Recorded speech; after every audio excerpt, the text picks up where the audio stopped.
It's the Andy Social Podcast, episode 206. This week's episode is with comedian Daniel Towns. He popped over to my place a few weeks ago. Actually, well, it was probably, it was a few weeks ago. It was a while ago anyway. And we shot the shit for about an hour. We spoke about all sorts of different things, the usual stuff, music and comedy, trying to compare the worlds. We even spoke about Kid Rock, of all things. Never thought I would ever speak about Kid Rock or the topic of Kid Rock on this podcast, but there you go. Daniel brought it to the table and we rolled with it. So enjoy. You can learn more about Daniel by going to danieltowns.com. He's on all socials, Facebook, Twitter, Instagram. He's got a YouTube channel. All the links will be in the show notes over at andydowling.net, or you should be able to click through in the show notes on your podcast player, depending on what you're listening through right now. So nice and easy. But if you get lost, let me know and I'll hold your hand and direct you. But enough waffling from me. Please enjoy this really, really cool chat with Daniel Towns. That'll do. This is a professional setup here. Oh, mate, they're good. Look, I got the H4N, the Zoom, the one before that. Yeah, they're good. You know, the worst thing is like walking around with all the cables and everything. Like I just had a shopping bag that I had everything in kind of thing in their little cases. Well, I've got a backpack now, which is slightly a little bit more sort of next level, but I had an Enviro bag, like a Woolies Enviro bag, and I just dumped everything in there. And then I remember taking it to someone's house and they were like a muso, and they were looking at the way I wasn't wrapping up the cords properly, and they were going, those cords aren't going to last. And I'm like, God, get out of it. And then I think the next day I went to set up the mics and the cords were just completely fucked. And I went, right. Oh, great. Thanks, Oh, yeah, you got to wrap them properly. So now I'm attempting to like sort of make half an effort, but these are really good. Good cables. Well, you got to spend money for a bit of quality. Yeah, totally. Yeah, totally. But I want to upgrade to the 6? The 6, because it's got I've been 4. looking at that too. Well, I like the idea of that too, because I found one-on-one very limiting. Yeah. And not limiting, but it's like occasionally if there is like, oh, that'd be interesting, and you go, fuck, I can't. Or alternatively, the quality's going to be different because all of a sudden you've switched to these mics. Yeah. And the room one's crap. They're not amazing. No. And I also don't like for some reason when I do podcasts, I'm so much more comfortable just talking into an actual microphone than just sitting here. Yeah. Because I've edited enough, I'm well aware of the sound of distance between you and the microphone. Yeah, so when I do them, I'm always like making sure so then it sounds like... Because you're too self-conscious of going, oh, geez, like no one's going to hear me, or I'm going to have to move a bit closer and try and get above the noise. Well, I used to wear headphones when I recorded, just so I could make sure it was... And like the amount of times you'd be talking to people and you'd have to be like... Oh. Because they just go, they're like this, and back to the mouth, mouth. Yeah, mate, you can only do so much in post. Well, I've noticed, definitely, and I've noticed, depending on who you talk to, some people are really used to it. You know, people that have done podcasts or musos or anything, like comedians as well. They're used to holding a microphone. They're used to talking into it. They understand. Yeah. There's a lot of people out there who've just got no idea, and so you're watching them, and you just and to begin with, I was really self-conscious because I didn't want to interrupt them. They were telling something really interesting. They're in this flow, and I didn't want to go, oh, can you just bring it closer to your mouth? And I'm just sitting there, and I've just lost whatever they're saying. I've got no idea. Like, it's just blah, blah, blah coming out of their mouth. And all I'm just staring at them thinking, I hope that's getting picked up. I'm not even listening anymore, but I just hope it's getting picked up. And then I don't even edit anymore. Like, I edited the first few episodes, and I just realized that I must have some form of ADD or something like that. I cannot pay attention long enough to just edit. So I give them to a mate and he cleans them all up for me. Well, that's good. So it makes it easier. But I always think, oh man, I hope it's not too hard for him. Well, it's just hard to listen to yourself. I mean, they're not too hard to edit podcasts because you're just like cutting out. Yeah. But sometimes there's a great line and you're looking, but there's a lot of ramble before it, and you're looking for the part to cut, and you go, well, I can cut it here, and then you go, oh, I can't, because that's where that starts. So that's right. Where's the context of that? 3 minutes of, otherwise it's just this obscure comment. That's it. It's like, okay, that doesn't make any sense. Yeah. I mean, I'll still listen to them, because what I used to do is I'd just go, that'll do, and I'll give it to my mate, and he'll just like clean up the start and the end and chuck a few sort of whatever's over it just to get rid of some noise and whatever. This is all my tech talk, by the way. And chuck the usual intros, outros and everything on it. But sort of in the last couple of years, I've started to actually sort of listen to them and then write notes, because there'll be some stuff like you'll be sitting there and suddenly something will happen. They'll have to drop the mic and go and run to go and answer a phone. Or that's I've done a few worse. phone ones, and you can hear the shit in the background. And I'm pretty sure, and I'm not going to call anyone out, but I've had a few people on the phone or on Skype, just audio only, and I'm pretty sure they're pissing while they're having a chat to me, and they don't say anything, and I can just hear this trickling. Of course, I wouldn't say anything. Yeah, I'd probably do that too. I've done that on the phone, especially if you're talking to someone for an hour. Oh, well, that's right. And they're probably too polite to say, hey, can I just go to the toilet and come back? Yeah, so they're probably just trying to hit the side of the bowl, and that's pretty funny. And you can tell like they're being ultra quiet about it, but it's just enough that it's just slightly distracting there. And I'm like sent it off to mate TY, and I'm like, okay, between this timestamp here and this one, I'm pretty sure this guy's pissing. So can you just have a listen to that and see if you can sort of just bring that down a little bit in the mix? I mean, mind you, I should just leave it in there, but I mean, you never know. Someone's going to listen and go, oh, why is such and such having a slash while you're talking? Pretty funny, though. No, I probably should just leave it in there. Well, they've changed so much podcasts now too, because they used to be everything's like, well, the production quality on a lot of them now, because so many newspapers and radio stations, and so many of them have producers now. Yeah. And there's so many series. Yeah. It's not like the podcast that never ends. Oh, that's right. You know, like it's not 6,000 episodes. It's just like, this is 10 episodes of... Well, I've done a couple of them now where, like, I'll have another idea. Like this one that I do, it's whatever. Like, I just chat to anyone, have chat, and there's no sort of agenda to it. But I've made a couple of other podcasts which have been a little bit more theme-based. And so for me, in my head, if I've got a light at the end of the tunnel, then that's okay. Like, it motivates me to actually finish it. Well, it's a good idea. I like the idea of the themed one, because I know from doing my one...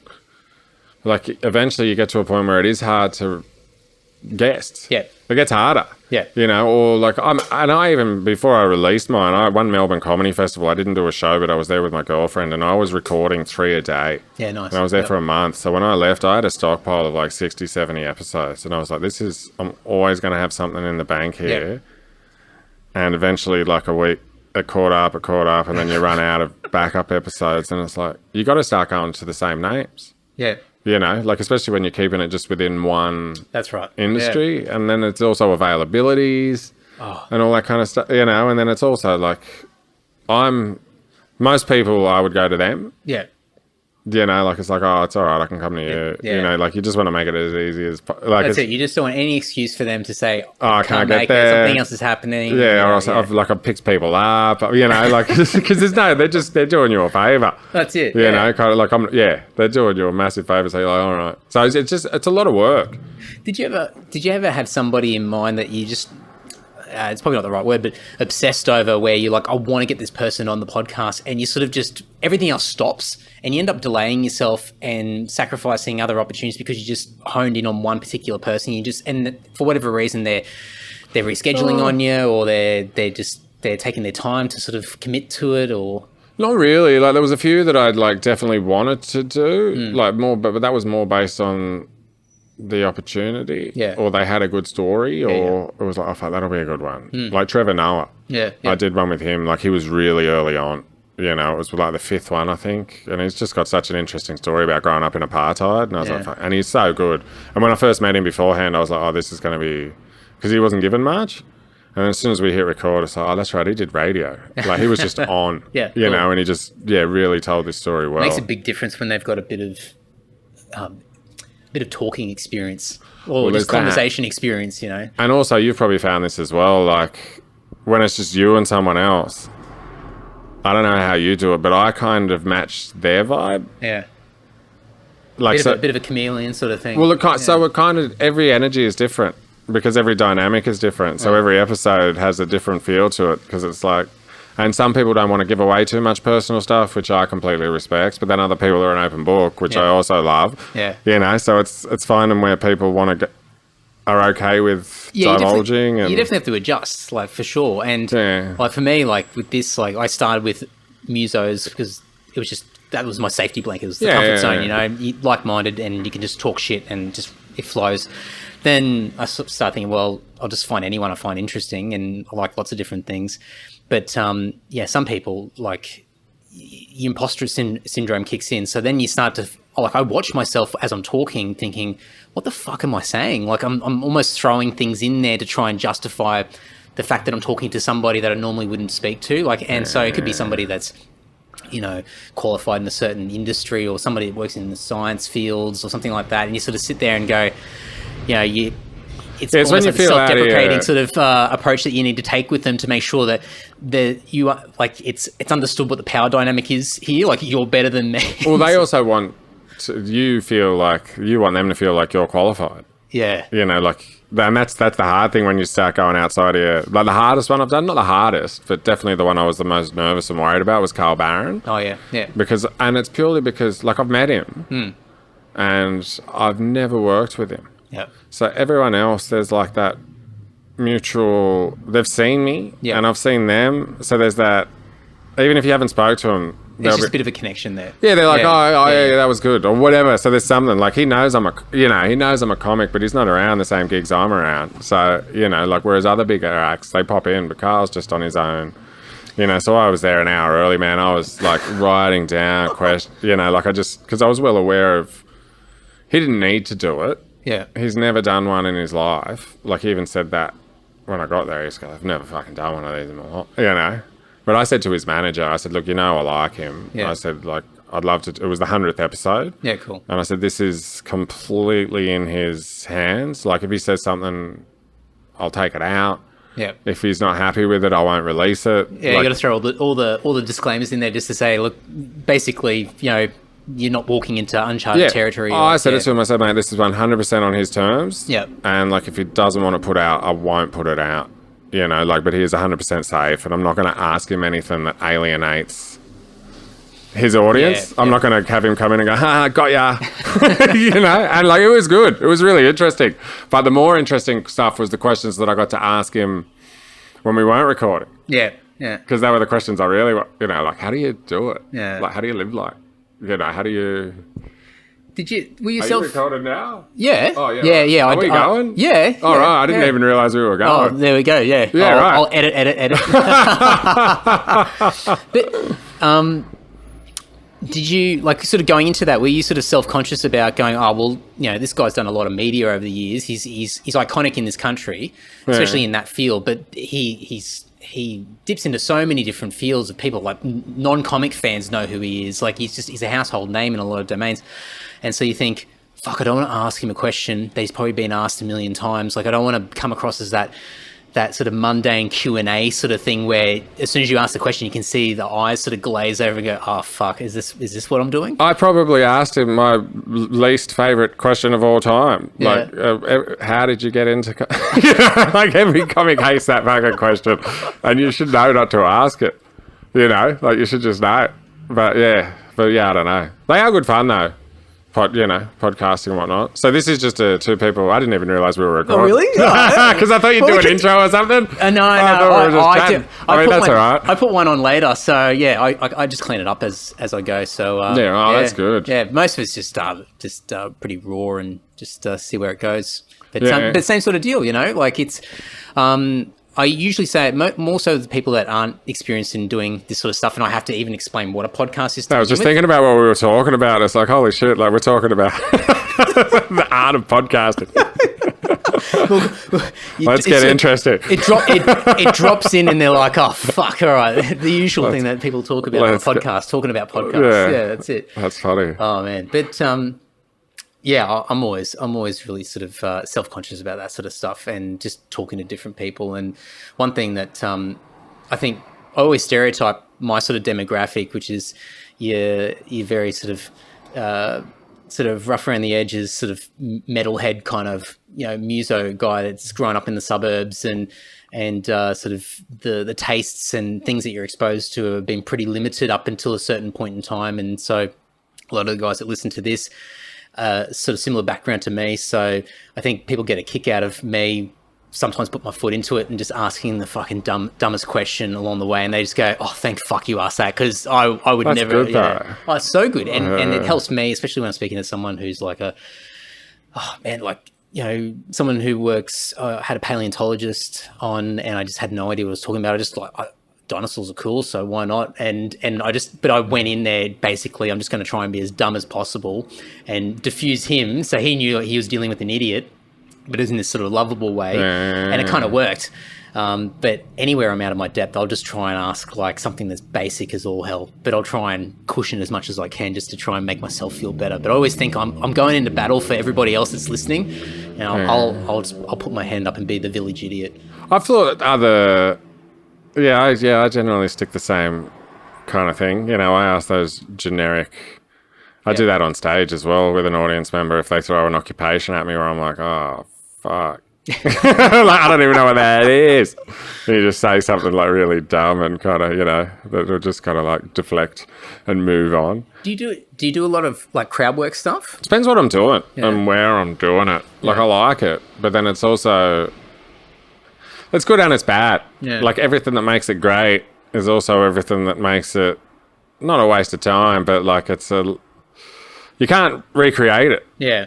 And that's what's amazing about it. But then it's hard with comedy, you know? Yeah, like, you can't bottle it up and use take it to the next one. Yeah, so, like, by spending your time on stage, which when you're starting out is very limited, like doing that kind of stuff, like, you can't build up an arsenal of, you know? Like, you might find this interesting as a musician. I had this conversation. We were at Falls Festival. Yep. And I was talking to someone and just about... Because I never had an idea how music was recorded. Okay, yeah. Like, I didn't know. It was the same as, like, film and stuff. Till I actually started getting around it. Like, I had no idea.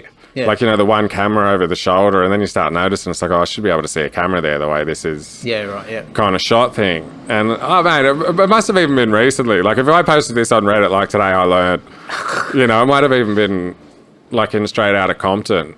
Like, did you see that movie? No, I know. Well, he's trying to get Eazy-E to do the line. Oh, what do you mean, Straight Outta Compton? Yeah, the movie, the biopic or whatever it was. Yeah.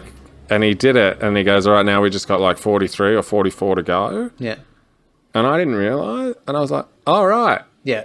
Okay, so they stop it and like then edit it in, and that's right. It's not just like one take, we're done. Like, yeah. So when someone says, oh look, this guy, he did this album in 2 weeks, like he wrote the lyrics in 2 weeks.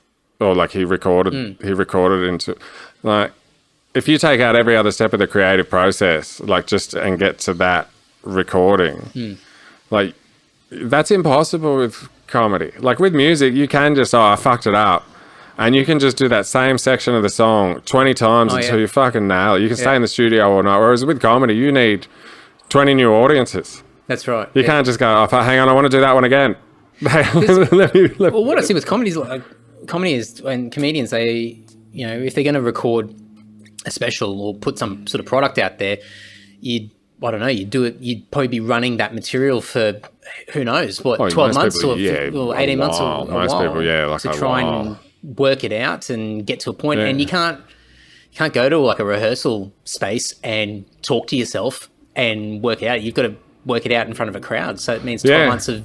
It gets awkward, it gets uncomfortable, it gets, like, the idea of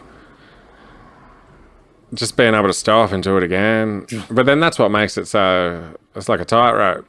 Oh, yeah. You know, because if it didn't have that risk, it wouldn't have that same... Well, that's right. It's got to have that element of energy to it, doesn't it? Yeah, if the risk wasn't there, it'd just be, you know... And I guess, like, when you're recording a special, a big part of that is to have the audience in there as well. It's not like you're going... I mean...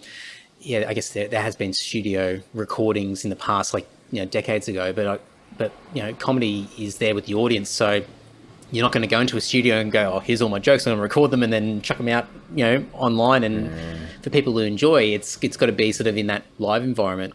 Well, that's the hard one as well. I mean, people want to hear, it's such a classic comeback line, like, if someone tells a joke that an audience member's heard them tell before, I've heard you tell that one. But, you know, and it'll always be like, oh, you don't... Pull out that trick. Oh, you don't go and see Rolling Stones. Yeah.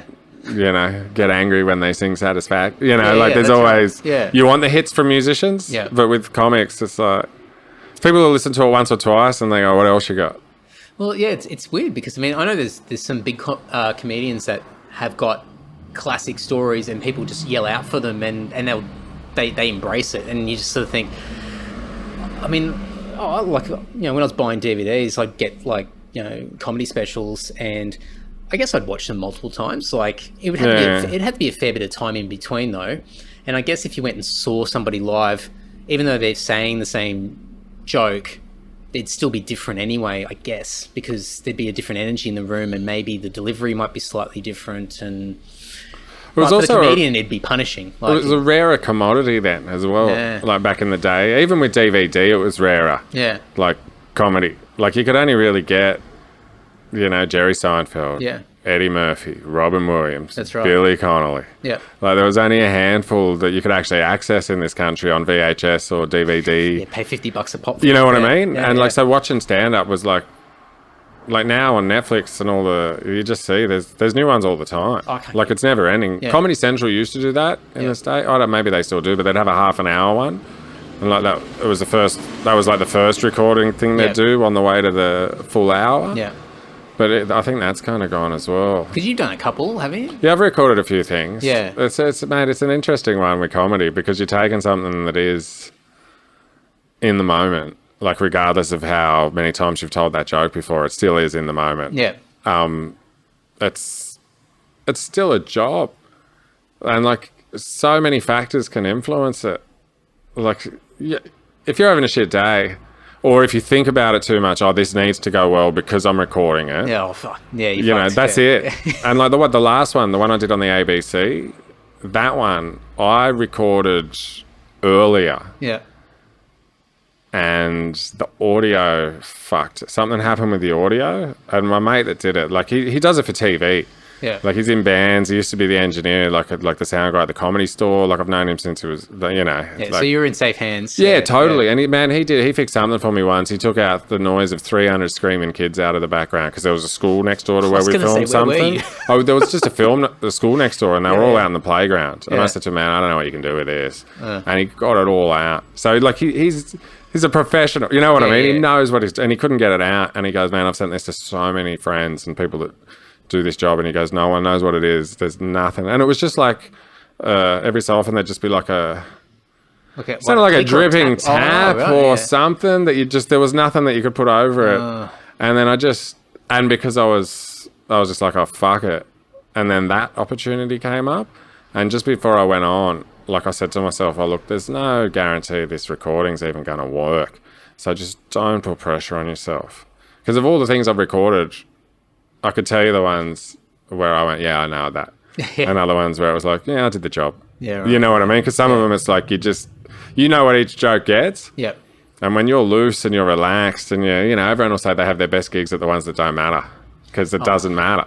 So all of a sudden it's amazing and you don't care, so you're taking risks. As soon as there's any risk, and that's the hard thing with it, because as soon as you start feeling pressure, that's why people choke. Well, it's going back to the recording thing. Like, you'd be in the studio recording like a particular section or whatever, and you do the first take, and then typically it's very rare that someone goes, "Yep, got it, move on to the next." It'll be like, "All right, now do it again, and you get to like third or fourth go, and you're starting to fuck up. And they're like, all right, okay, I'm going to get it. And you forget that the first go may have been okay, and you've already discredited it though. And so it gets to take 20, take 25, 30, 50, and you're like ready to throw a guitar across the room. You're having like, you're about to break down. You're questioning your existence and your identity and thinking, am I even cut out for this? Is this you doing this? Oh, I've certainly done it, yeah. Because I'm the same. But then some people are just like one take wonders. But then what happens is eventually you get to a point where you're hitting a brick wall, and then someone turns around and goes, all right, look, just take a break, and I'm just going to go back and have a listen to a few of them, and then go back and they go, you know what? Like that first take was actually, I reckon it's probably good enough. And you just go, oh, you're fucking joking. It's like, well, yeah, because you've got a bit of energy in there. It's a bit loose. It's not tight, but it's enough that you've got. It's the natural energy in there. And as far as take 50, where you're so rigid and overthinking it and so obsessive over trying to nail every single note, and you just think, oh fuck, I had to go through that whole process just to validate the first one. But sometimes that's what you have to do. Well, sometimes you got to get them for safety anyway. Oh yeah. Like most people, I mean, I've done them. Like Matt O'Kine and Luke Heggie, both can do stuff in one take. Yeah. And like when I've filmed stuff with them in the past, I'd still get more. Yeah.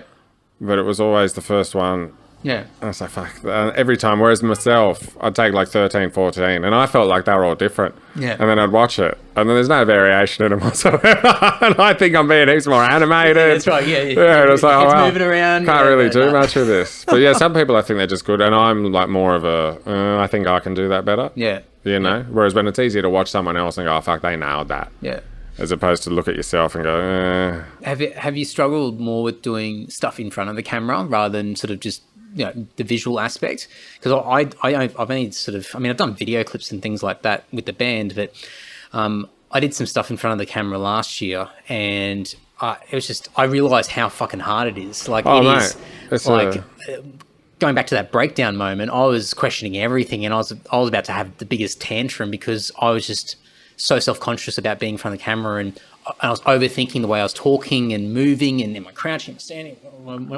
And so I realised how much harder it is than just talking, like, you know, doing something like this, like the podcast. Stand-up comedy I can do in front of a camera because, like, that's just bringing cameras into my world. Yeah, you can kind of forget about it in a way. Well, you're just hiding behind a wall of jokes. Yeah. But standing, I don't like getting my photo taken. I got bad posture. Like I got flat feet, so my posture's really bad. So I don't like seeing. I'm aware of it. Yeah. Right. Like in a perfect world, I'd have a brick wall up to my chin. Yeah. On stage, you know, and I'd just be talking over that kind of thing. Like I'm very aware of. What's that show? Home Improvement. Home Improvement. Yeah, Wilson. That guy. Yeah, Wilson. Yeah. Yeah. Yeah. So it's a weird one. Comedy, stand up, yes. Presenting, I don't know. Yeah. But it's also the pressure of it because everything I've done in those environments. Like you're doing it with people that have been around and they've been doing it. Like I did an episode of Good News Week in 2007. Yeah. Like one of the reboots. Yeah. And like Claire Hooper I was on her team, you know, Claire? Yeah. And she was the host. Yeah, right. And on her team, it was Claire, and she was still, I think it was still within her first year of doing the job. Like she was still relatively new. Myself, my first time on there, and this is before streaming, like when TV had viewers. And Steve Hughes, right? And it was his first time on there as well. So three noobs on one side. And then on the other side, it was Mikey Robbins, veteran, Amanda Keller, veteran, and Peter Burnett. Yeah, right. Like, wow. TV.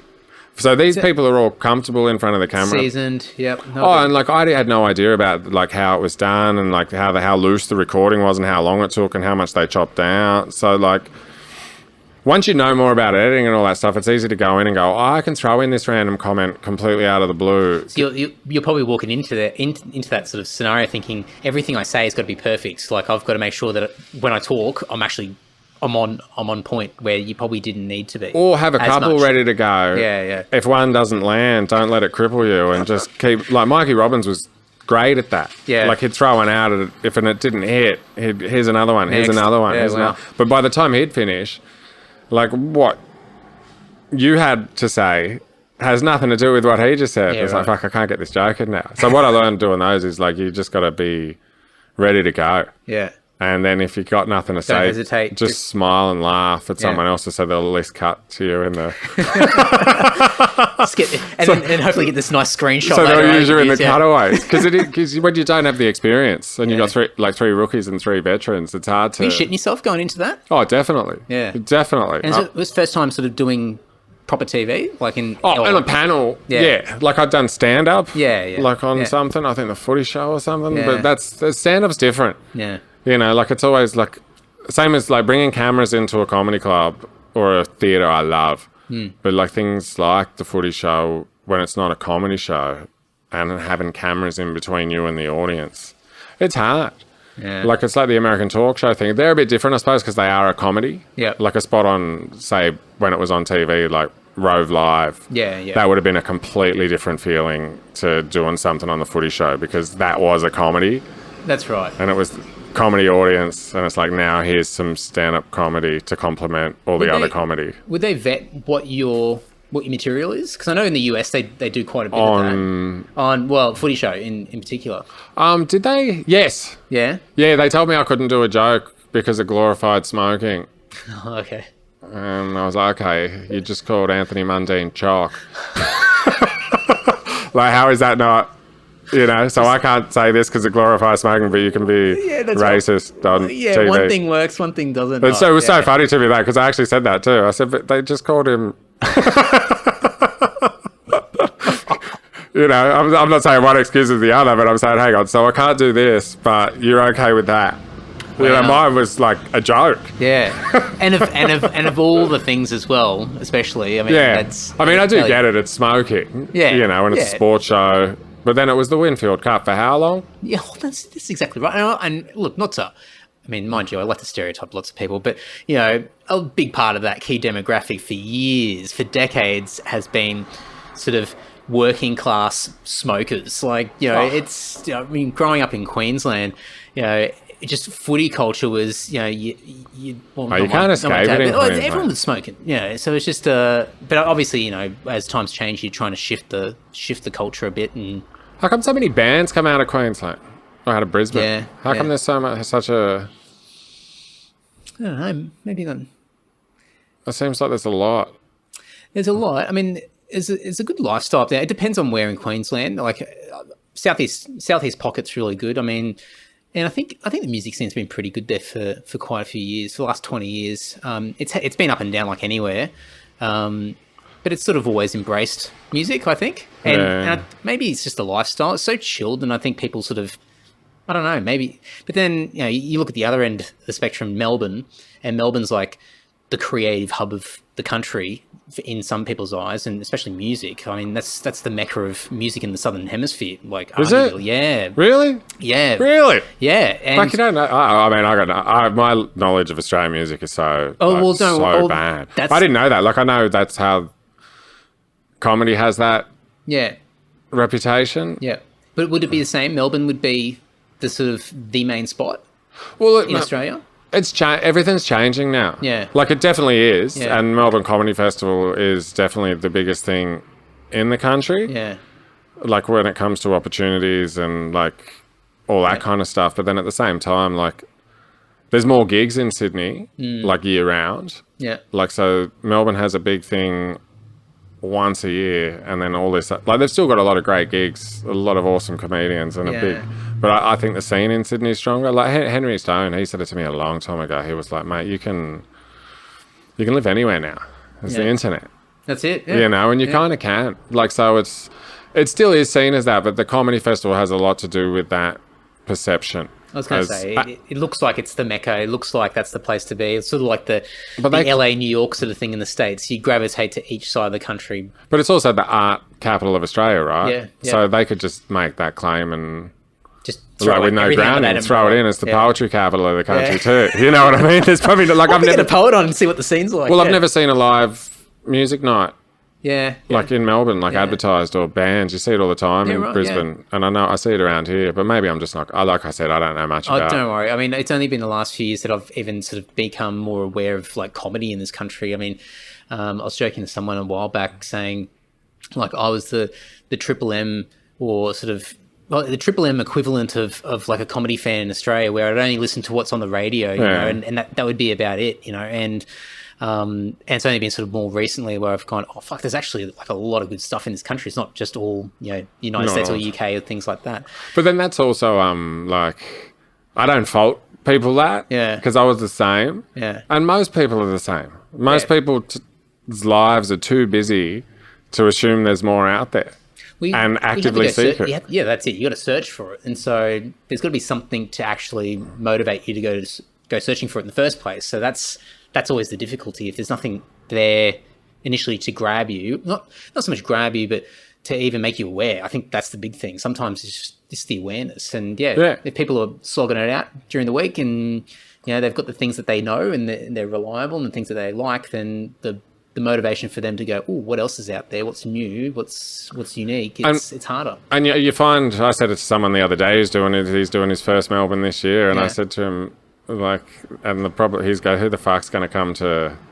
He was just like, who the fuck's going to come? And I'm like, nah, man, there's comedy fans, you know, like they don't even know, or they won't know who you are, but they love comedy. Yeah, I said, and then you've also got the people that you think are comedy fans, but they end up doing comedy. Yeah, right. Okay. You know what I mean? Like the amount of people, it's like they'll come to one of your shows or one of your gigs or whatever, and then eventually they'll just go, I'll do an open mic. They just start. Yeah, because that's why they're there. Yeah. They're curious. Yeah, right. I mean, I went to a few open mic nights before I did it. Yeah. You know, and I saw like some good acts, and I saw some people tank, and I watched the ones tank, and I was like, I could potentially do better than that. Yeah, or I can be, you know, I can at least hit that baseline. Yeah, you know, and I thought, so like, yeah, and you go, and I did exactly the same thing. Like, I went up and spoke to one of the acts afterwards, you know, and like, you're just asking questions, and then a couple of weeks later, you see them at a gig, and you're on the, you know. And yeah, there you go. Yeah, because I guess people are doing a bit of research, and most people don't have that time. So they see what's on TV or they hear what's on the radio. Yeah. So when people say, like, there is a massive scene, and music's probably the same. Everything here's the same. Like, yeah, music's probably a little bit. I think that's the unique thing about comedy, or at least compared to music, where I'm sure there's people out there that actually do it, but I don't think there's a lot of people out there overall that will go, I like live music, and I'm just going to go anywhere that's got live music and just see what it's like. Whereas comedy, I think it's probably the well, people will take a more of a general punt on comedy. Yeah, because I mean, and especially like, you know, it won't just be one comedian. It'll be a mixture of people, especially open mic. It's a wild card, and there's probably an element of excitement around that as well, because you just don't know who the hell's going to get up and what they're going to say. Yeah, as well. Yeah, there's definitely that, but then also because of that, like when I first started, I remember like at the Comedy Store. Yeah. In the office, like I remember they brought Brendan Burns out from the UK. Yeah. This was like in 2006 or 7, and someone like typed in this complaint. Like some people stormed out. He was talking about religion, and some people stormed out, and this guy said, if you keep going, I'm going to fucking kick your ass. And he goes, what, you're going to kick my ass in the name of Jesus? Pretty sure, like something along those lines, like that's what he would have wanted, you know. But there was a complaint, and they just replied with, look, sorry, you know, generic, sorry you didn't have a good time, but like, would you go and see a movie without that, like, looking to see what the movie was, what first. The genre was? Yeah, like, would you go and watch music without going, hey, what type of music is this? Like, and that's probably a good point. Like, I mean, and there's genres of comedy. That's right. And I guess there probably are people that would, from a music point of view, that would go, like, I like punk, or I like rock, or I like blues, or whatever, and I'll go out and discover music because I like live music, and so they'll at least be like aware of the genre. Yeah. Before they jump in, they won't just go, oh, that place does live music. I'll just go in there and pay the admission. And I don't think I ever did it. Yeah. I don't think I ever saw a band like you know, like coming up. I knew the Metro was the spot where all the bands had their EP launch. Yeah. Back in the day, like that was like the breakthrough. Yeah. Because I used to read Drum Media and 3D World. Yeah, right. Wow, that's a throwback. I used to get the ink on my... Yeah. You know, I used to pick it up at the train station, and I used to flick through those, and every week you'd just see it. Like, there'd be someone doing the Friday night Metro, and it was always the EP launch. Yeah, that's EP right. launch. Yeah. Yeah. Oh, man, that's such a cool venue, though. But that venue to me has always had that... That's my favourite venue in Sydney. It's good. But it's because of that. Yeah. Like, it's an awesome venue, but I love, like, there's so many awesome, you know what I mean? But, like, that one has that rock and roll. Well, it's probably got, for you, and it's probably why, especially music's so, like, people get so passionate about, is that you attach something to it, you attach some nostalgia to it, and even sort of a vibe that you've created from it, just from, like you said, like reading Drum Media and seeing the EP launches. But I've only ever been there for comedy. Yeah, right. You know, I'd never actually seen anything. So the perception of it is that is the place to go. But that was music, the spot. If you're on the way up, like that was the spot. You were to be recognised if you were privileged enough to play. Yeah, like you'd done the Annandales, and you'd done all the, and then you get the backstage there, and, you know, there's Public Enemy. Yeah, I know. You know, set lists on the wall, and, you know, all these breaks, and it's like, wow, there's so much history. Yeah. Like, it's so cool. And I just like it's a good size, and it's just that rock and roll vibe, you know? I think, like, Sydney in the last few years, like, going back to what you were saying before about Brisbane and sort of what you've seen up there, in Sydney, like, Sydney for years was, like, up there with Melbourne, like, as far as a real sort of music hub. Yeah. And Brisbane was always there, and I'm probably more aware of it because I lived there for so long. But when I moved to Sydney, and when did I move here? Beginning of 2006, we were just coming into, like, the tail end of, like, how good live music was in the city. And then sort of going into sort of towards the end, sort of getting towards 2010, things started to shut down. And this is even before the lockout laws sort of really kicked in, because that just became a convenient excuse for people to go, oh, well, it's fucked, don't worry about it, But yeah, a lot of like inner city venues just started shutting down, and it's just like in a band, you're going, where the fuck are we playing now? Like, but it's only just been recently that it's started to pick back up, which is really cool. And so you're starting to see that vibe come back again, where it's like That's people good. Are sort of really pushing for live music and going out and seeing bands. And well, there's always an audience for it. It always blows my mind at music festivals when you see that 11 o'clock set. Yeah. And there'll always be like 30, 40 diehards. Yeah. They know who it is. They got up for it. They've got the shirt on. Yeah, and it's like, wow, I don't even know who this is. They're like size 12 font on the poster. And it's like, get the magnifying glass out. Yeah, but they're there. They're there. Yeah, they're the last people listed on the poster before the comedy. Yeah, that's it. Because we're always at the bottom. And you'd always like, as a band, you'd be like, oh, please be on the fine print. Because sometimes there'd be like those big lineups. And you might be one of those bands that gets announced right. You're like the last announcement. So there might be 4 announcements on a festival or whatever it is. And you might be, I don't do it as much these days, but you might be the last announcement just before the date of the festival.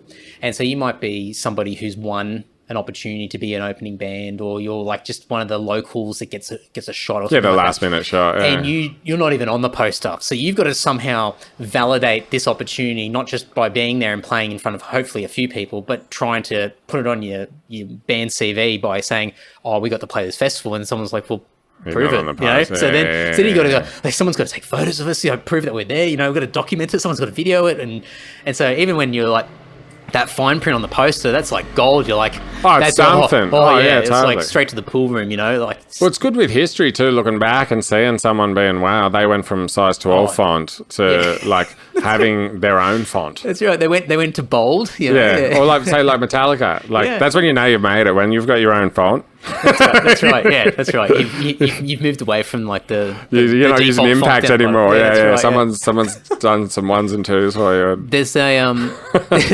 There's a place on King Street in Newtown. I think it's Mosh Pit Bar or something like that. It's just a tiny little pokey bar towards the end down near Sydney Park. And I've only been in there once, and they've plastered their wall full of old show posters, like just Sydney over the last probably 30 years. And it's like, I just stood there for like 2 hours drinking beers, just reading the wall. I wasn't talking to anyone, and it's amazing. Like what you're saying before, like seeing like the lineup, and it'd be like, and this won't be an accurate example, but it'd be like Nirvana came out in the early 90s or whatever. And they're playing a venue, and you go, oh my God, like Nirvana played at that tiny venue. It was amazing. And then you look at the supports, and you're like, oh my God, like these guys are huge now. Like it'd be like like a Silverchair being like the local opener or something like that for a band, and they become like these national and international sort of, this massive band. But, like everyone, they started out at the bottom of the ladder. But that's how it goes. So cool.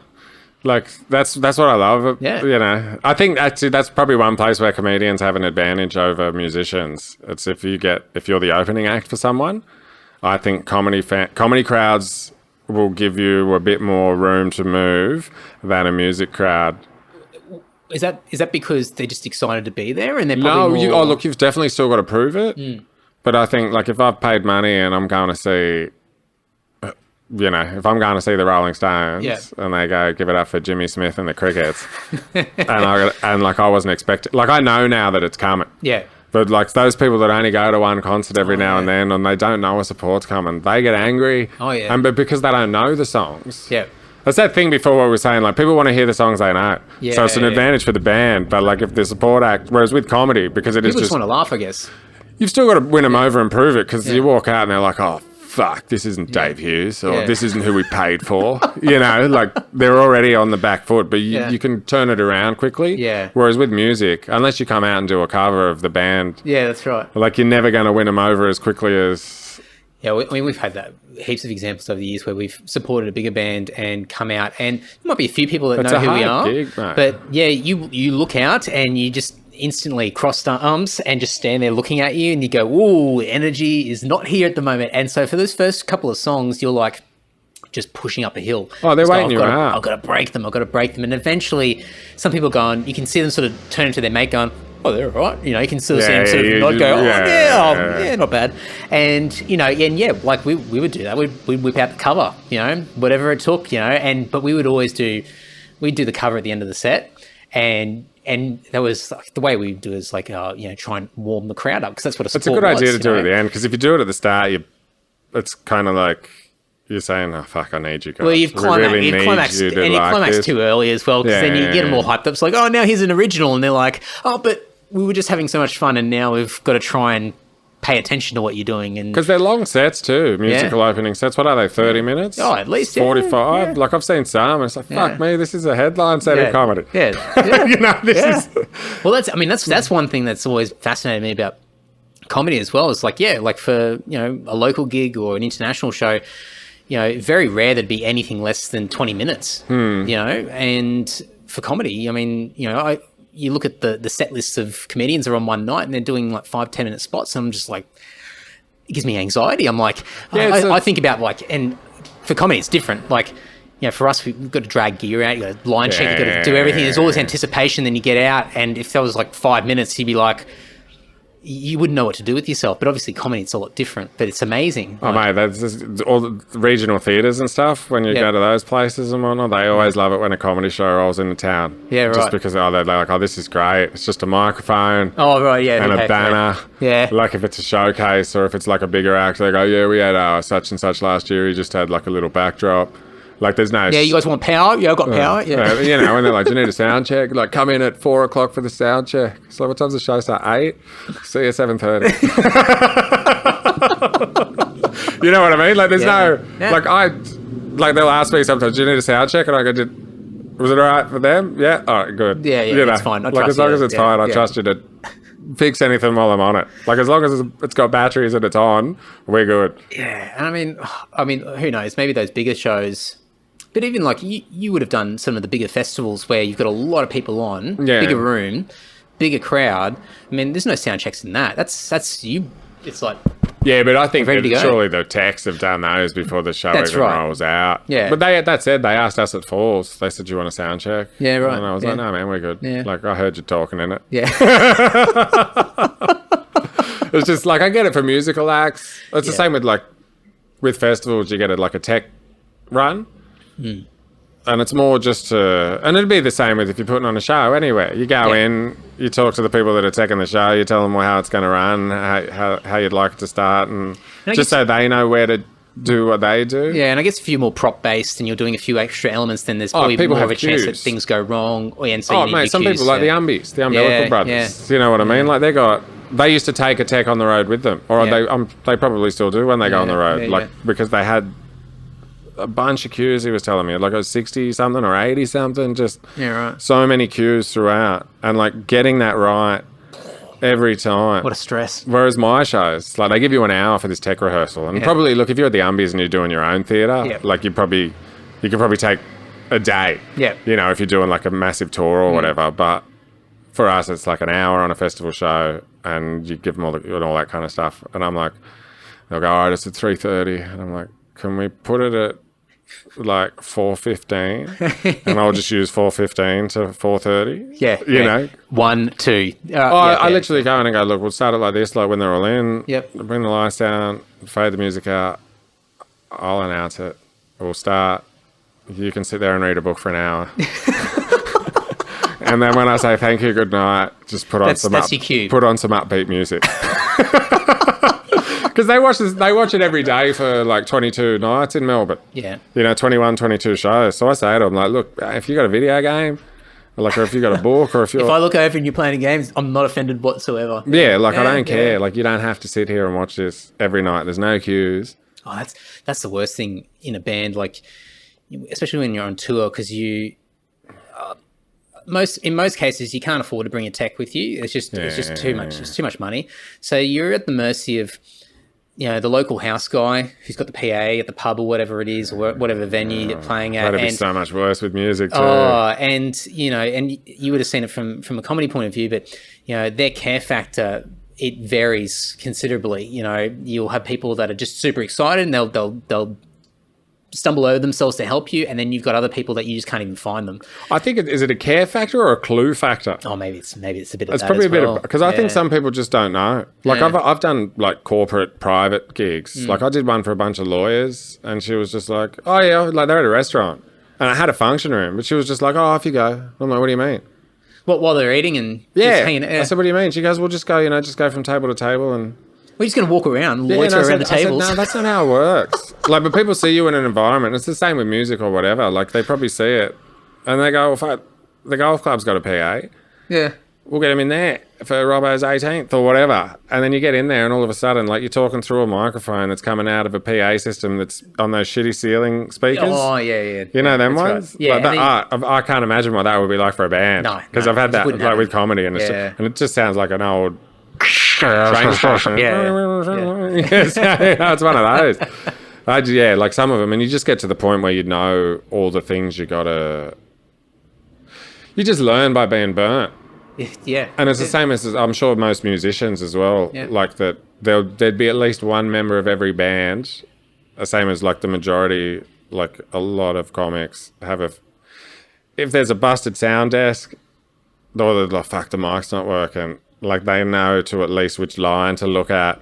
Oh, yeah. And which dials. It's like, oh, hang on, it's this line because that's where the cable is. Like there's always, because you've had to fix something. Yeah. Or the PA wasn't working and someone's had to go, fuck, how do we do this? Or it's a case of being sort of in the midst of playing and trying to work out what do you do. And so, when you start out, you're like a deer in headlights and the crowd sees you and then you just become this mess because you can't handle it because there's this train wreck happening. And so that's quite entertaining in a way from a punter's point of view because they're like, look at this person just absolutely crumble on stage. But over the years, like for us, we played in Leichhardt a few months ago and we've got backing tracks and a click track for the drummer. So he's listening to a click and we've got shit coming through the PA speakers and it's all set up and it works really well when it works.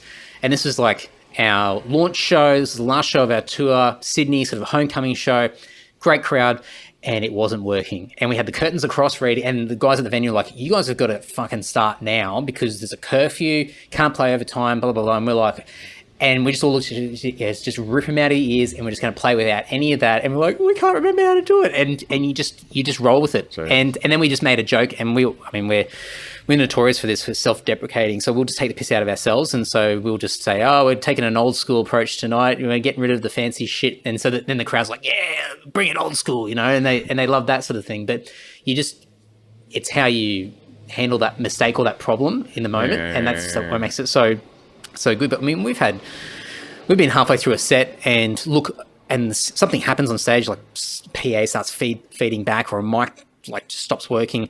And you look out at front of house where the sound desk is and the guy's not even there.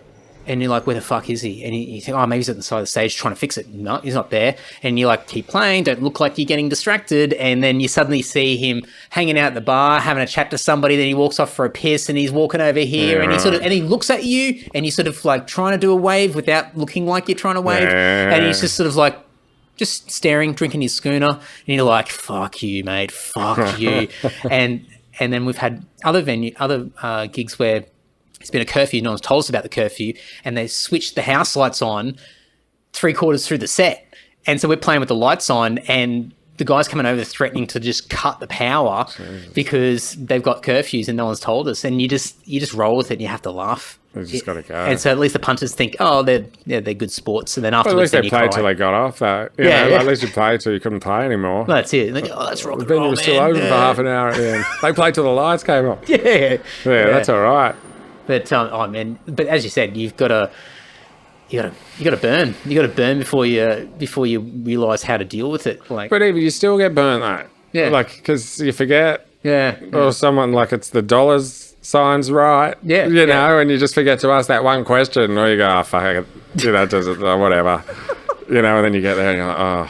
But then some of them, like the extra effort is worth it. Yeah, but then some of them, they just got no, so all right. And everyone always comes in trying to, I don't know if it happens with music, but the amount of people that, I always do like charity gigs and fundraisers and like people ask me, I'll always do them. So you generally say yes to that sort of stuff? Oh, man, of course. Yeah. Of course. But then like, Other times people will ask to book you for a charity gig. Okay. Kind of thing that you have no awareness of. Like it'll be like, say, an individual as opposed to like the fires. Okay, yeah. So you're raising money for maybe stereotypically somebody who's battling a disease or in the hospital or something like that. What's his car accident or whatever. Yeah. But they ask you to do it for free. And so, we're spending all the money on the person. Yeah, we're spending all the money on the DJ and on the bar, and it's like, so everyone else in the line gets paid. But you're just a comedian. So that's where they cut it. I mean, I'll tell you what, music and comedy are two career paths that like. They're both tightropes they have the potential of, fuck, that's a pretty cool lifestyle nah, he's just a burned out fucking loot. You know what I mean? Like there's a really and music even more so. Like I think musician is at the top of the creative, like say celebrity totem. I think like when it comes to the level of respect that they're given from the general public. Yeah. Like I think. But I think also unless Mick Jagger's going to get more respect than the biggest actor, because there's a mystique to music. Yeah, I guess so. And like actors don't get me wrong, actors are probably coming in at number 2, even though I think they should be a lot lower down because it's a different. Yeah. Well, it's still a skill, obviously, but they're not creating it. It's like they're creating. It's not replicating, but they're. What's a way to describe it without absolutely shitting on? They're reading a line, they're putting an emotion behind it, and they're delivering it. Yeah. They're reading a line that someone like, and look, there's definitely a skill in acting. I'm not saying that there's not, but I don't think that the level of admiration and paychecks they get warrants the. I'm like, well, what about the writers? Like musicians to me deserve that top spot because it is like there's the mystique. It's music, everyone, like a universal language. Yeah. But then you look at all the other things in the arts. Like, man, comedy's one step above street performance. I like the way the general public see it. Like, if it's not on, because they're either, fuck, if you're any good, we would have seen you on TV, or if you're any good, we would have heard you. There's all that. You get that in music. It's like, so are you on the radio at all? What have you been on?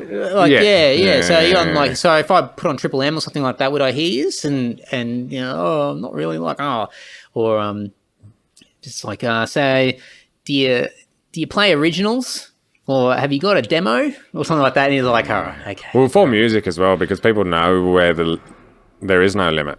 Yeah. Like when it comes to blowing up, if you blow up with music, because it is universal. It doesn't matter. Yeah. If people can't understand your accent when you talk, they can understand the feeling behind the lyrics. Yeah. And there's talking. Another way to identify with it or connect to it. Totally. Yeah. Whereas when things are spoken, it's like, I don't understand that accent, so I don't like that. But yeah, it's really interesting because like people yell out at comedy. I find it, I went and saw a musical with my girlfriend the other week. We've kind of got this trade-off like where we'll go, like one of us will pick something that you like.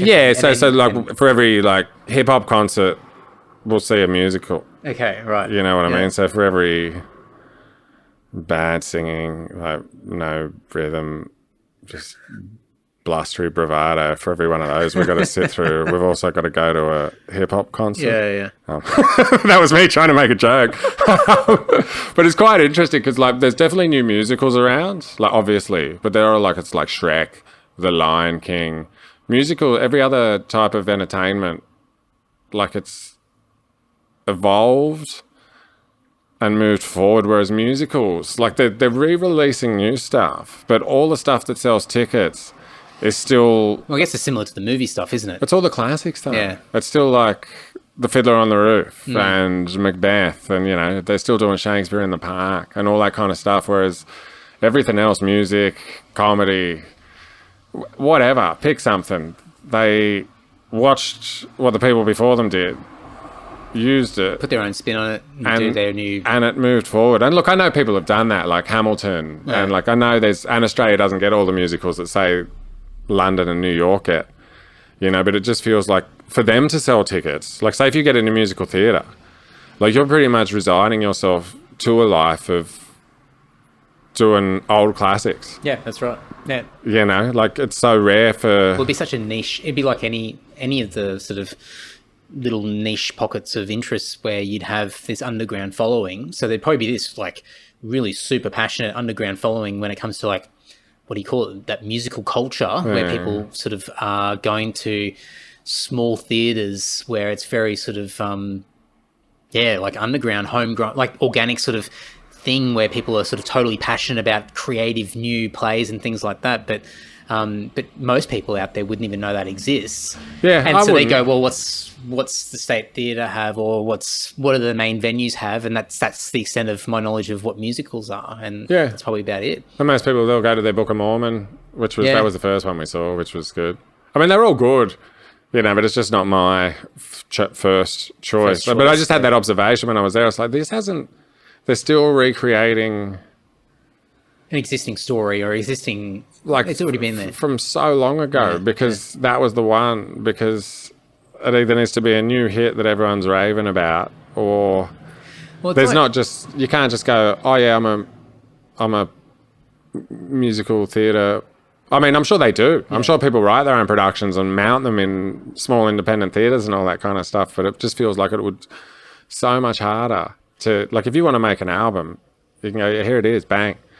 Well, that's it. And if you, I mean, look, you can release an album full of cover songs and people would enjoy it, but, you know, for you then to claim yourself as being somebody that that commands a level of respect in line with your peers, covers aren't going to cut it, or that's not going to be the extent of it. You're not going to be able to carve out your own path by just relying on covers alone. No, hell no. It's like one thing that you can do, but it's always seen as a bit of a novelty in music, where it's like, yeah, okay, that's a nice fun thing to do, but ultimately, what have you got? Like, what is your original stuff? What if they really dress up and go for it? Because didn't AC/DC, weren't they looking at cover bands, like, to fill in? Oh yeah, yeah. And Kiss, I think Kiss was looking at that at one point. They said something like, oh yeah, eventually we're not gonna do it. We'll just get other people to come in and wear the makeup and just keep it going.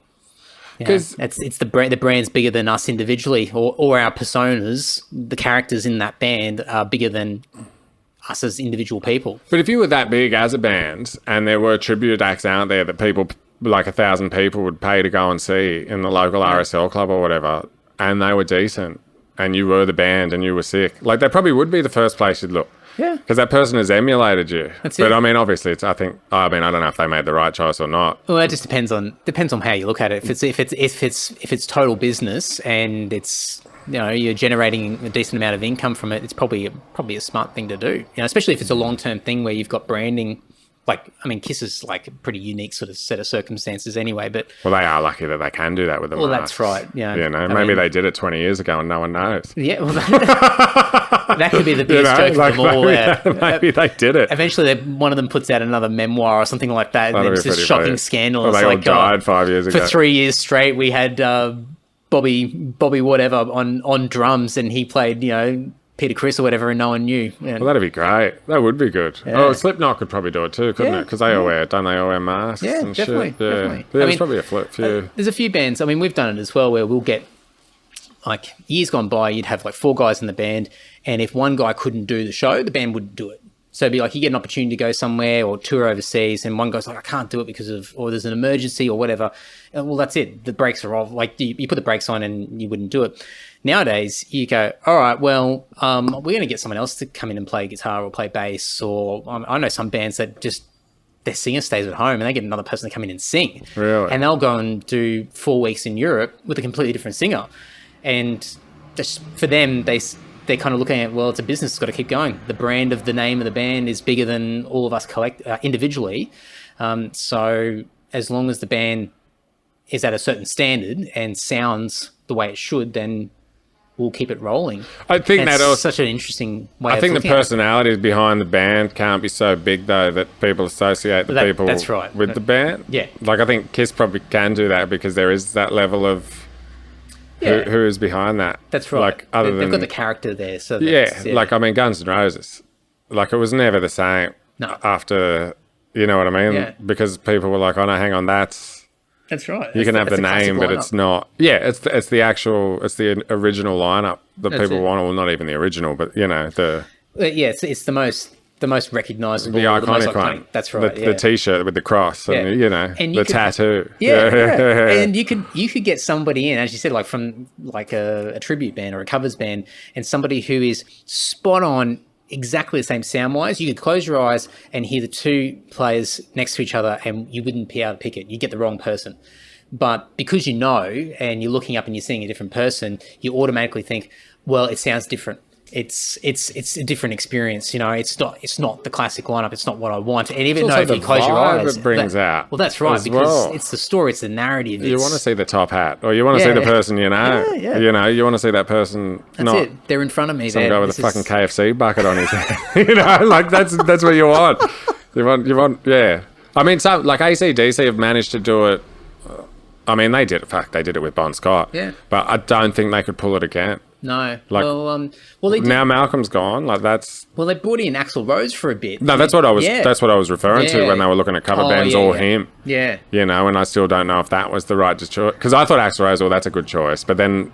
Well, it's almost like I was sort of get the ego with it. I thought it was kind of cool, but it was sort of like, for me, it seemed like a short-term novelty sort of thing. Like, we're going to do a stretch of shows, and this is going to be a different version of AC/DC. Well, wasn't it because wasn't he sick or something? Yeah. Well, there's a few different things. I think Kid was Rock sick. filled in for Metallica once.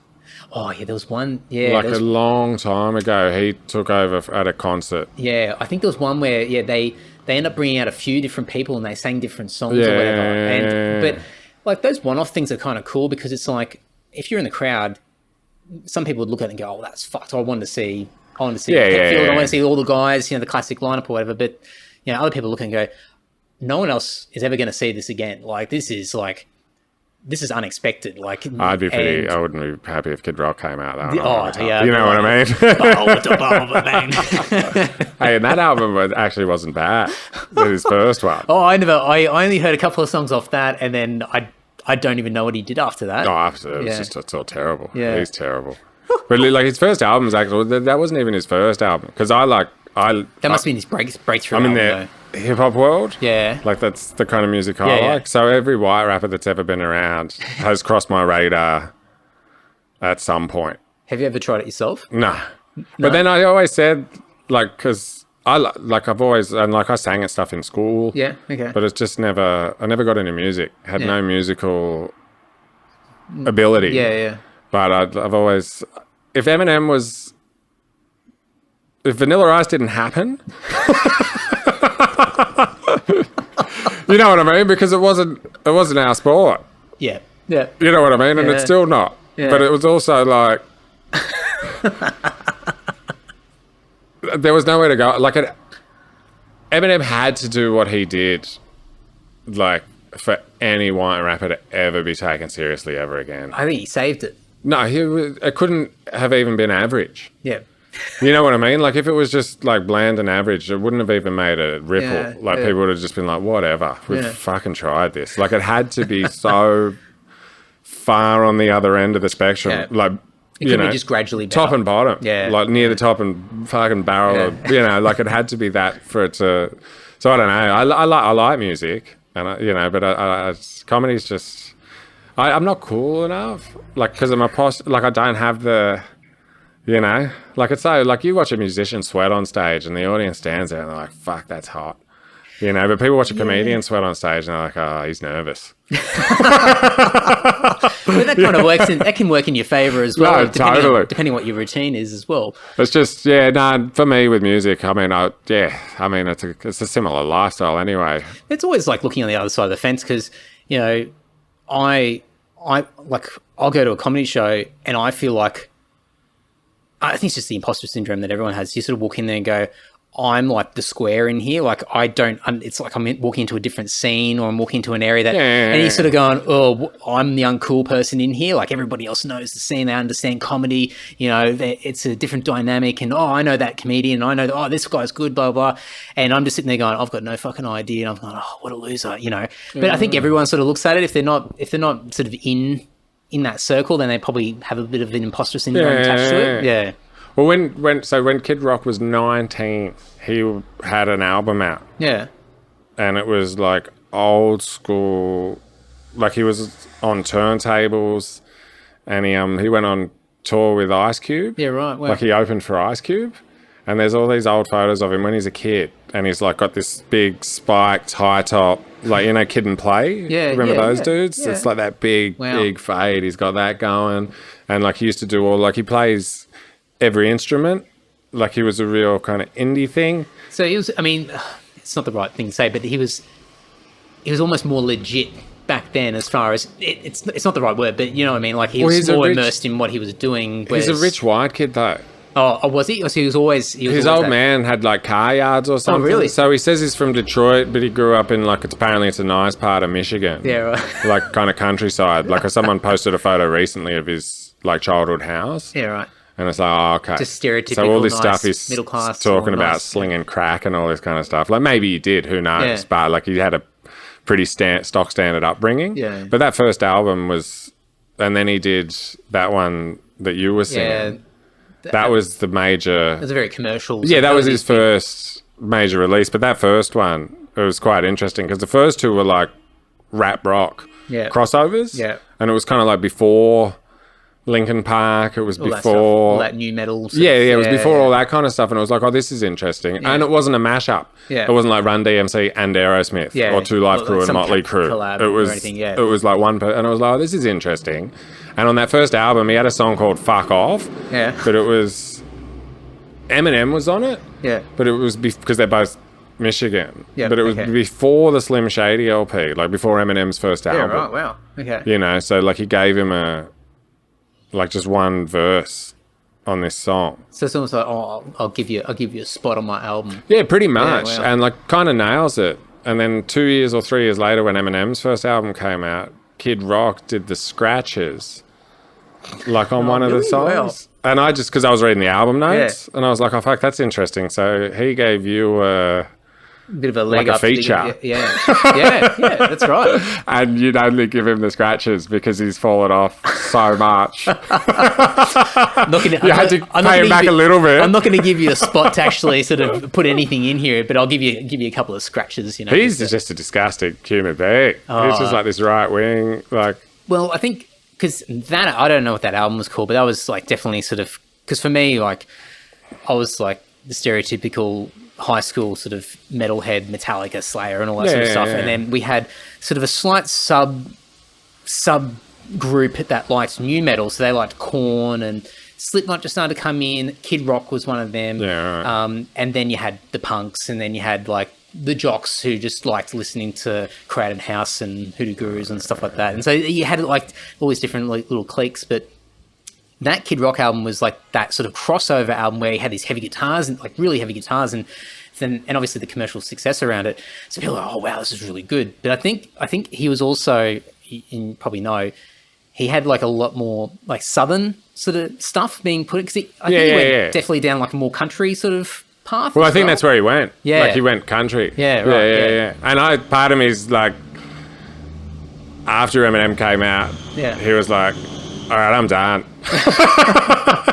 I've got to go in a different direction. I've got to go in a different direction, like totally. Because I'm like really, like I listen to stuff very, like I spot the patterns. Yeah.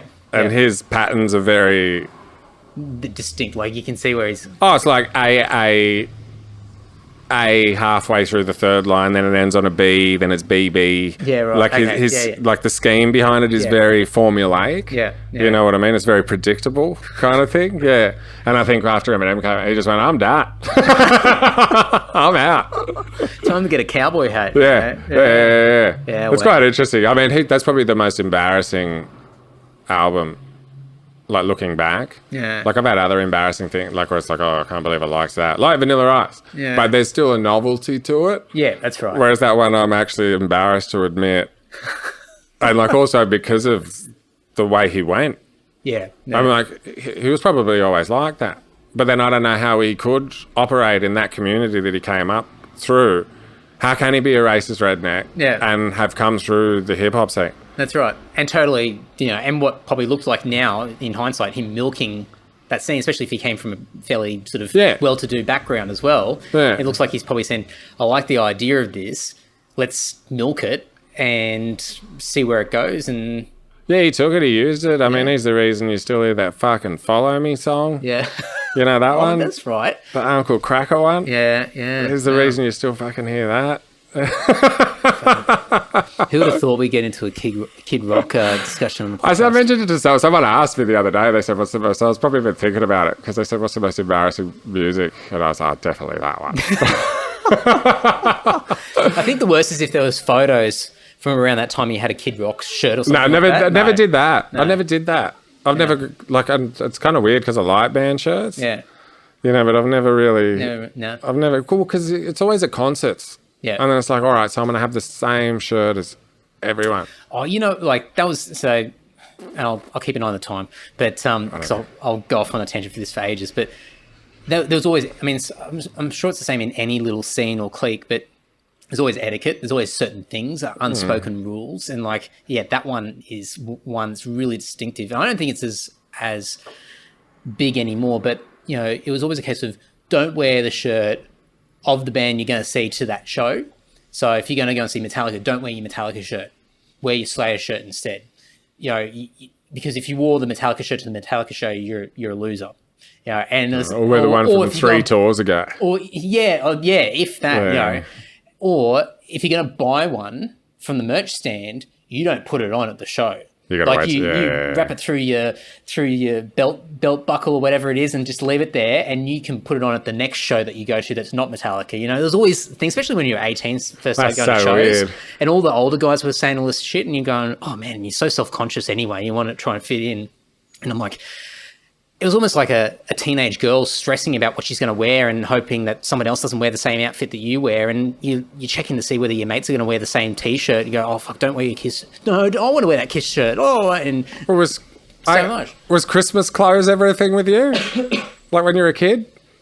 Because I still remember this. Like it was as in wearing particular clothes for like the clothes you got for Christmas. Like say you got given presents. Okay. I still remember I busted mine out. Well, it must have been in someone else's eyes too close to Christmas.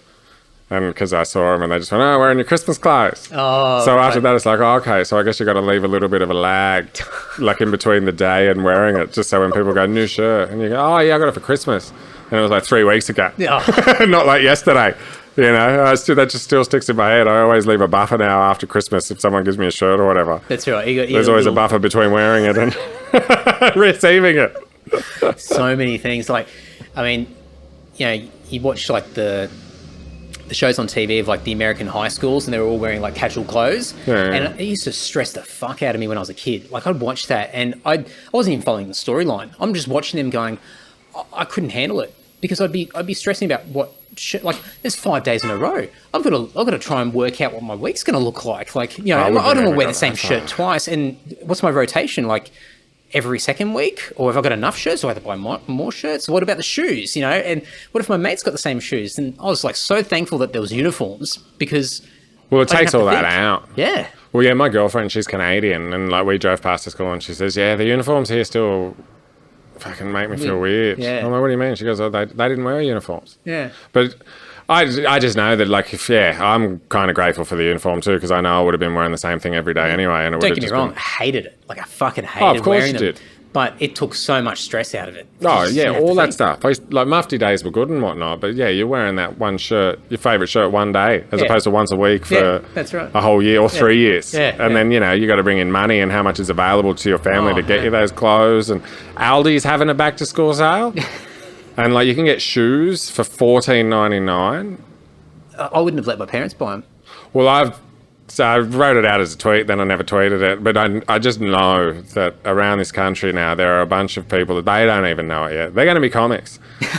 And one of their first jokes is going to be about how their parents, they had Aldi shoes. The $14.99 Aldi shoes. That's going to be one of their punchlines about the $14.99 Aldi shoes. Because that is going to have an impact. Because other kids are going to say they're going to be there in their Clarks or their other school shoes, and another kid's going to go, oh, yeah, Aldi shoes. Well, it's like sports day. And they'll start talking to them in German. Look at Hans. Look at Hans. You know what I mean? You know what kids are. And then it's just never going to stop. Assholes. Absolute assholes.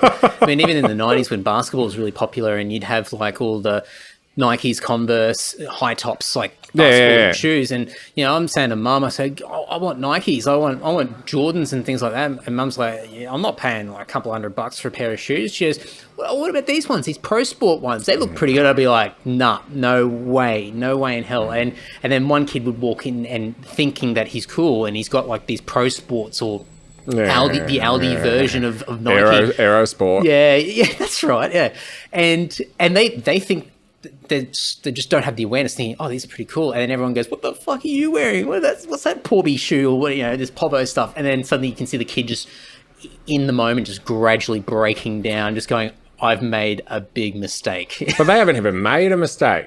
They've just gone. I made a mistake by allowing my parents to make or coming to school wearing them. It's just, and it kind of sucks too, because like if I had a kid, I'd be like, yeah, your feet are gonna grow. Like, wear these cheap, shitty ones that have good support. Yeah. Wait until your feet stop growing, then get some. But having been a kid, you want them shoes because you know how much easier it's going to make your life. Yeah. Like I played basketball, so I had those shoes. Yeah. But most people, but then we couldn't wear them to school because we had to wear black shoes. But I just always had mine in my bag. Yeah. I used to get so many uniform notes. Like just because I'd just change my shoes because they were black. Yep. And I'd always just like kind of avoid the teachers, and I'd just, here's another uniform. Yeah, I played basketball as well, but sort of only primary school, I think. Little bit in high school, the beginning of high school, but same sort of deal. And I'm pretty sure we had black. It was either black. I don't think it was white. It would have made more sense for black. But I remember sort of having basketball shoes, and they were sort of like maybe 60-40 black white or something like that, or maybe like black with some green in there or some like electric blue or something like that. And you're like, oh, that'll be good enough. And then you'd be half an hour into the day and they've already gone, straight away. Here's the note, take it home. It's like, oh, damn it. Yeah, I'd just take the note home and I'd get my mum to write out an excuse or whatever. Oh, I've still got all the ones that Mum wrote for me, like just trying to get out of everything. Sick days, swimming carnivals. I was such a whinging kid, and my mum just copped it for me. I'm like, I need a note. I don't want to go to the swimming carnival. So Mum would like make some. But that's good though. Like my mum did the same for me. Like I got out of scripture. Oh yeah, nice. I'm just a public primary school, but I still remember it. Yeah. Like we had this scripture thing, and I went to it once, and the guy just creeped me out. And I said to my mum, I don't want to do that. Yeah. And like we're not a religious household anyway. Yeah. And Mum was like, yeah, that's fine, and she got me out of it. That was heaps of times. Like I think parents do that. Like they talk to the school. There's more going on between especially primary school. Yeah. Like between the parent and the school than if the parent wants to get involved, they can ask. I think so. You know, like my parents did it. They specifically asked for me to be in a teacher's class in year 6. Okay. Like my mum specifically asked because he was the guy that sorted out the trouble. Okay. You know, he was the guy his South African guy. He was terrifying. Like, he was scarier than the principal. You know what I mean? It was like, if you had to go see him, it was like, or if he was like on playground duty. And your parents were like, yep, absolutely, this is the guy. Well, yeah. Then, like, I was never a troublemaker. Like, I was never in fights. I was never like smoking in the toilet. Like, I wasn't one of those kids, but I was a distraction. Yeah. Like, I was the one like chipping in. That's right. Yeah. Doing that kind of stuff. Yeah. So, and my mum, and all my report cards, I found them the other day. Like, and they're all the same thing. Why can't he be more like his brother? It'd be a lot better if he applied himself. He needs to apply himself like his brother. Like, all that kind of, it was just all that kind of through it. And it just made me laugh. I think a lot of mine were, focus more. So, the applied thing. Easily distracted and talking too much. Yeah. And very similar to you. I was never the one who would be the first person, the instigator. I would be the one that would jump in and roll with it. Or next level it. Yeah, that's right. Let's escalate this. Man, maybe let's turn this into an afternoon detention. Oh, that's right.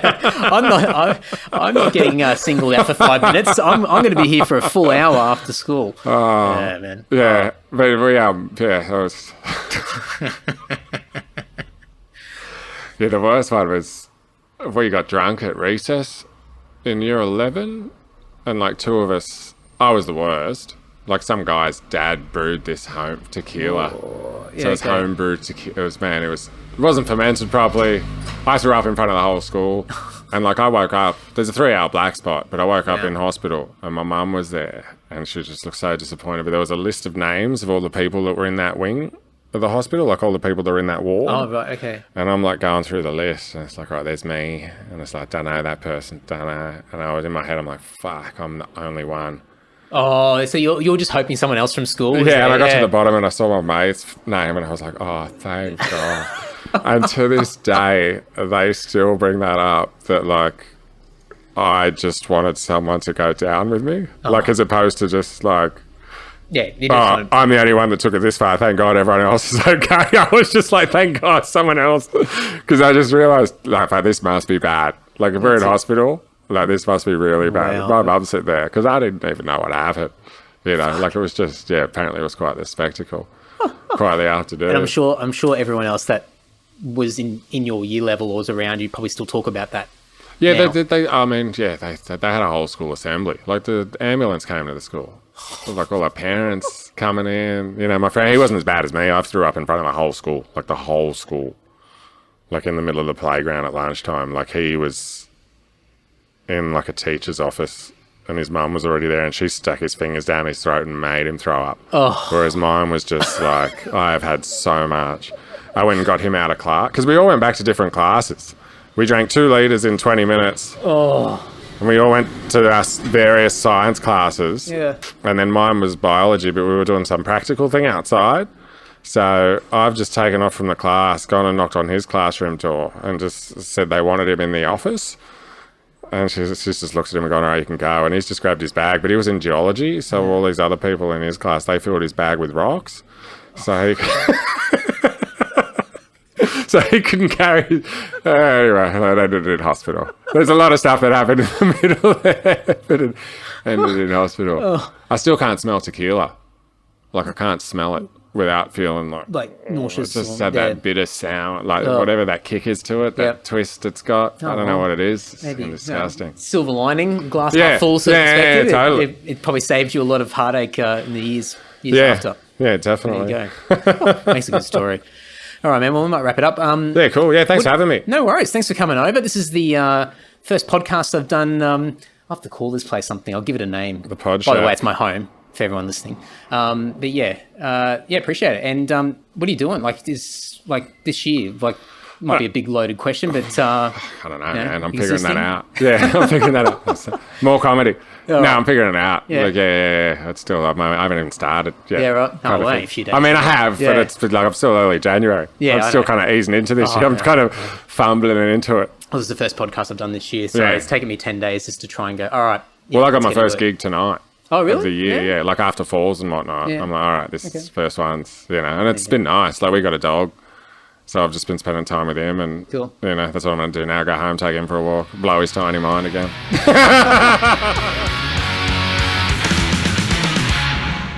You can reach Daniel by going to danieltowns.com. You can also follow him on Facebook, Instagram, and Twitter. He's also got a YouTube channel. I'll dump all the links in the show notes over at andydowling.net. I should learn to say my name properly. And I'll also make sure that there are clickable links in whatever podcast player you're listening to or through.